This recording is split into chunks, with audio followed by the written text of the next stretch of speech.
Trading ఇప్పుడు జరుగుతుంది.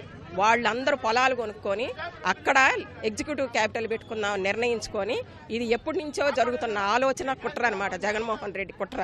అమరావతిని చంపేయాలి. ఒక వ్యక్తి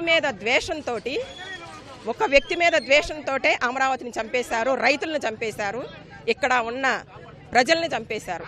మేము విశాఖ జిల్లా వాళ్ళకి కానీ కర్నూలు జిల్లా వాళ్ళకి కానీ వ్యతిరేకం కాదు. ఆనాడు అందరం పోరాడి స్టీల్ ప్లాంట్ని వైజాగ్ కావాలని చెప్పి అందరం కృషితోటి మేము అక్కడ చేసాం. ఈరోజు మాకు సహకరించమని వైజాగ్ ప్రజలకి కర్నూలు ప్రజలకి మేము విజ్ఞప్తి చేస్తున్నాం.